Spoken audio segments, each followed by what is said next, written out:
Welcome to Today in Hip Hop. I am your host, Noah Jones, and this is episode 5, which is sponsored by NoahJonesNews.com, home of the hottest artists with the hottest songs and the hottest videos and just the hottest artists.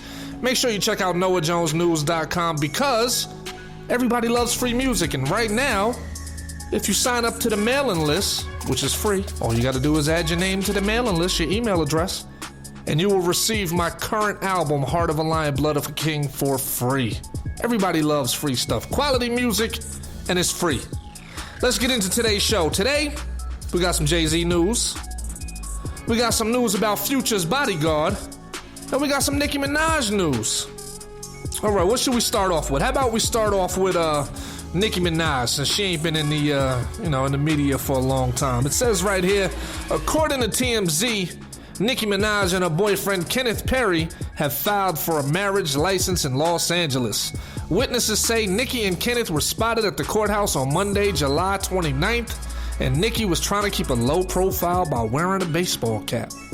This comes after Nicki claimed on Queen Radio in June that she obtained her marriage license, which is good for 90 days. Nicki told listeners, "I think I have what I was striving for, just happiness. It was hard to get a happy place. Now that I'm here, I don't want to compromise that for anyone or anything." Nicki also defended their relationship on a radio show last week, stating, "When a person is with a nigga that loved them before they had a dime in their pockets, how do you not understand that? How do you not understand happiness versus clout? How fucking dare you talk about lowering standards? It's the truth.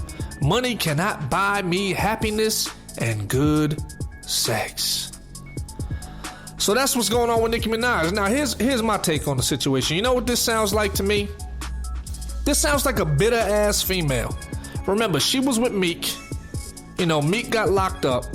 She was throwing her little shots at Meek, and now Meek is winning. Meek partnered up with Jay-Z. He's gonna run his record label through Rock Nation. He got a whole bunch of new developments, prison reform. He got a whole bunch of things going on. He had the biggest comeback of all time. And I believe Nicki Minaj is a little bitter. She thought that once they broke up, that his life was going to go downhill. They had their complications when he was on trial. They had their complications when he was going through all that stuff with the DA or whatever that was, going super hard on his case, trying to get him locked up and was being very unfair to him. And she, they had their difficulties. She did not stand by his side like she was supposed to. They broke up. They went their separate ways. She jumped involved in a new relationship with somebody else who, as far as I know, from what I hear, he got a sordid past. Like his history is not all that good. You know what I mean? So, there's some skeletons that he got in his closet. You know what I mean? So for me, it just seems like she's rushing to do something to make it seem like she's extremely happy. She wants that balance so people don't so people don't think that she lost because she's no longer dealing with Meek. You know what I'm saying? Meek is on an up right now. He's on a rise, he's on a high, he's growing, he's progressing. His future's looking extremely bright, and you ain't heard nothing really about Nicki Minaj. The only time people mention Nicki Minaj is when she had beef with Cardi B. They wasn't mentioning Nicki because she was having hot verses. They wasn't mentioning Nicki because she was on top of the rap game. They was mentioning Nicki because somebody else came in and took her spot. And I'm also noticing that she's teaming up with Meg Thee Stallion, who all the people are talking about right now also. So she's not repeating the same thing that she did with Cardi. When Cardi was blowing up, she didn't stand by Cardi's side and vouch for Cardi. They had words because Cardi was coming for her spot. You know what I mean? This time, Nicki Minaj is being smart. She's like, okay, if everybody's checking for Meg Thee Stallion, I'm going to recruit this girl. You know what I'm saying? So she's on Meg Thee Stallion's good side, so that way they don't have to go through the drama. But overall, it just sounds like she's like, after reading this, it just seems like she's real bitter. If she was truly happy, she wouldn't have to explain shit. The fact that she's detailing the situation and publicly posting, "Oh, I got my marriage license." Don't nobody give a fuck about that, girl. If you happy, then you happy. But we know that she's doing that shit because Meek is on a high point right now, and she don't want to look like she's losing because she's not fucking with Meek no more. So that's what's going on as far as that shit. That's my opinion. That's how I feel. You know what I mean? That's how it comes across to me. Now I could be wrong, but like I said, if you happy, you ain't gotta talk about that shit. You ain't gotta explain to nobody. You Nicki Minaj, you got all this money, you got all these accolades. Focus on your shit. Focus on your music. You know what I mean? Don't focus on the tabloids. Don't focus on what everybody else is talking about. Focus on your music. You ain't gotta explain shit. If you and this guy's in love and y'all care about each other and y'all doing y'all thing, that's all that really matters. You don't have to announce to the world that you got your marriage license. You know what I'm saying? You know, to me, that's definitely clout chasing. You announcing to the world that you got your marriage license. Don't nobody give a fuck about that shit. Who cares? Who's like, yay, Nicki got her marriage license. Yay, we've been waiting forever for that. Ain't nobody giving a fuck about that. Ain't nobody checking for that. Don't nobody care. Live your life, do your thing, and enjoy yourself. Enjoy your success, enjoy your happiness, and spend that time and that energy focusing on your relationship. Story number 2. We got Future's bodyguard. Now, for those of you that don't know, Future was in Spain not too long ago, and when he landed, he ran into some people that, wanted to take a picture. And I guess, I don't know, for whatever reason, I'm not gonna say because I don't know if he was tired. I don't know. I'm not Future. But he declined the pictures. He was like, nah, I'm not trying to do it. I don't know if he responded disrespectfully or however the case may be, but the people that he declined the pictures with, they took it to the next level. They start talking shit to him. They start calling him out his name. They start going hard on him because he was a foreigner, because he's visiting that country and he's not from there. So what happened was they ran up on him and they ended up knocking his bodyguard out. Now, from what the sources are saying, they're saying it was a rock. I don't know. I didn't read anything where the bodyguard confirmed that it was a rock that knocked him out or whatever. But the one thing I do realize is the fact that they ran up and hit this man with his back turned to them, that's some sucker shit. You know what I'm saying? If you gonna do something, shoot the fair one with a nigga. Don't run up behind somebody, hit him in the side of the head with a rock when he's not paying attention. That's sucker shit. You ain't no goon if that's the type of shit that you doing. You know what I mean? And they was advertising it all over the internet like these are some sort of goons. Nah, that's sucker shit. You know what I mean? That ain't the type of shit that any reputable person would do. If you got a problem with somebody and you want to fight somebody, catch the fade. Do that shit straight up. Throw the hands. You know what I'm saying? You're not supposed to run up on somebody. Now, also, flip side, you should respect these people when you're in a country, because in different countries, people play by different rules. So you can't be disrespectful in people's country and think that it's gonna fly, because shit like this will happen. So ultimately, the way Future should be moving is he should be moving like the Secret Service. You know what I mean? He should get off the plane, right? He should basically get into the limo and let his security get his bag. So that way he's not standing in one location for too long. He gotta move like the CIA. You gotta move like the Secret Service. When you're that wealthy, you shouldn't be traveling with just one bodyguard. And if anything, you should get out, get off the plane, get ushered right to to whatever limo or whatever it is that you're taking for your transportation, and let your security people get your bag. You know what I'm saying?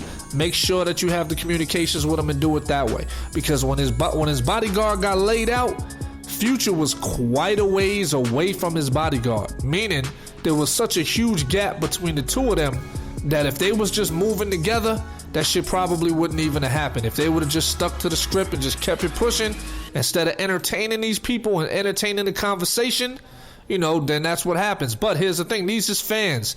These is people, or and if they're not fans, they potential customers. You know what I'm saying? So what you gotta do as an artist, you gotta pose for the pictures. You gotta remember, these guys is cutting your checks. These guys is streaming your music. These guys is paying for shit. You know what I mean? They're your customers. So because they're your customers, you gotta make sure that you treat these guys with respect and explain to them. You know what I'm saying? Like, even if you was tired or whatever, you can say, look, my man, I'm fucking exhausted. I was just on this yada yada yada. Come see me at the show and I'll give you some backstage passes and you can come hang out and we can kick it or whatever the case may be. You know what I'm saying? But you don't want to be rude and disrespectful to these people in their country, because you have no idea how this shit's gonna turn out. And because you don't know which way this shit's gonna go, it can end up bad, like this situation. Now, on the bright side, the security guard is saying that he's not going to press charges, he's not going to sue. So, I guess that's his way of accepting accountability for the shit that happened on his behalf, and some of the stuff that he said to these people to provoke them, to egg them on, or whatever the case may be, or even if it was self-defense, I understand. But by the same token, you got to move a little different. You can't be moving like that. You know what I'm saying? You got to move like the CIA. So, I saw the video. They hit dude in the back of the head, like the side of the head or whatever, when he wasn't paying attention, and the bodyguard was laid the fuck out. He was out. Arms at his waist, laid the fuck out. Sleep. You know what I'm saying? So, like I said, that was some sucker shit, and it is what it is. So, advice for future, my nigga. Move like the CIA. So, for the final story, we're going to talk about Hovey Hove. Oh, no. Jay-Z's in a little bit of drama. Mr. Billionaire himself. Check this shit out. Word on the street is, shout out to Choke No Joke for the heads up. Choke No Joke says that people have been sending him screenshots and emails, whereas Jay-Z's employees at the 40/40 Club are not getting paid, that they checks are bouncing. So, Choke No Joke is disputing the fact that Jay-Z's a billionaire. He's like, yo, if you're a billionaire, how come the company is bouncing checks? And he said the checks be as little as $100 and they bouncing. So you mean to tell me that the employees at the prestigious 40/40 Club that Jay-Z owns and operates, they don't have enough money to pay their employees? They checks are bouncing. That's not billionaire shit. He ain't came out and made no statements about that either. His representatives ain't came out and said nothing about that either. That's not billionaire shit. That's some sucker shit too. You gotta pay your employees. And from what I understand also, they've already had labor disputes at the 40/40 Club back in the day, several years ago, about labor disputes about people not getting their pay. They not getting their wages and they not getting their money. Nobody wants to work for free. You got these people that are, they coming and they keeping up with your brand and making your brand look good, and you're not paying them. I don't understand that, and I don't understand the loyalty of the employees. Me personally, I ain't showing up for work if I ain't getting paid. The first time my motherfucking check bounce, I'm not coming to work. I'm not coming to work till I get that direct deposit directly into my shit to where that shit says I got paid. I'm not working 2, 3 weeks, 4 weeks, 6 weeks like some of these people have been working with no fucking money. It costs money to make money. I'm not driving to the city. I'm not catching the train. I'm not spending no gas. I'm not hopping in no Uber. I'm not doing none of that shit if I'm not getting paid. Fuck that. And that goes for anybody else. If you're not getting your bread, don't commit to these people, because at the end of the day, there ain't no loyalty. There's no loyalty when it comes to a job. Once you start making good money, they will replace your ass with somebody and pay them a whole lot less. They'll teach them how to do your job, pay them less, and save money on the payroll. These jobs is not loyal. I knew a long time ago that these jobs wasn't loyal when my mother worked for like 20-something years for one company. And what happened was she was hoping to retire and collect a pension, and somebody stepped in and bought the company out and erased everybody's pension and erased everybody's tenure and made everybody reapply. Changed the company name, everything. So she lost everything. All those years she put in, she lost all that shit. So ever since I saw that, I realized there is no loyalty in these companies. If they can fuck you over, they gonna fuck you over. So analyze your job, analyze your situation. Remember, you're not gonna get rich working 40 hours a week, baby. It's not gonna happen. You gotta aspire to be greater than that. You gotta aspire to want more. You're not gonna get rich working 40 hours a week, and you definitely not gonna get rich working for somebody else. So if these niggas ain't paying you, they ain't cutting the check, miss me. You're not gonna see me at that job. So shame on Jay-Z. Shame on whoever's involved in that whole organization that's not paying their employees. And it is what it is. So that's the word on the street right now as far as what's going on. Hey, don't forget to like, comment, subscribe. Feel free to donate to the podcast. Feel free to follow. I need all the support I can get. And if you're enjoying it, tell a friend. You know what I'm saying? We're doing some quality things over there. Don't forget to stop by NoahJonesNews.com. Sign up for the mailing list. It's free. Type in your email address and you can get a free album instantly that you can download to your phone. If you want some Noah Jones merchandise, there's Noah Jones merchandise on there too. Just gotta hit the 3 bars and you can go to the merchandise tab. You can watch the videos if you go to the videos tab. You can watch the radio station interviews I did if you go to the interview tab. You can even check out some pictures of when I used to be skinny Noah. See, I'm fat Noah now because a nigga got comfortable, nigga been eating good. I'm fat Noah right now, so I'm a little different. You know what I'm saying? A little chubby in the face, a little chubby in the waist.